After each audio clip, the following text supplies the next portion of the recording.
رحیم یار خان سے خبر شامل کرتے ہیں۔ آپ کو بتائیں کہ تھانہ بی ڈویژن ڈیوٹی پر موجود کانسٹیبل جاوید پسٹل کی صفائی کر رہا تھا کہ دوران صفائی پسٹل سے حادثاتی طور پر فائر ہوا، جو کہ بلال کے بائیں کندھے پر پیچھے کی جانب لگا۔ زخمی کو S H O B division نے فوری طور پر علاج کے لیے اسپتال منتقل کر دیا، جو کہ زخموں کی تاب نہ لاتے ہوئے دم توڑ گیا۔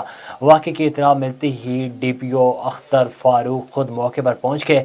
واقعے کا نوٹس لیتے ہوئے غفلت، لاپرواہی اور غیر ذمہ داری کا مظاہرہ کرنے پر محرر تھانہ مقدمہ کے تفتیشی افیسر اور تھانہ کے سنتری کو معطل کر دیا، جبکہ کانسٹیبل جاوید کے خلاف کارروائی عمل میں لاتے ہوئے گرفتاری کے لیے ٹیمیں تشکیل دے دی گئی ہیں۔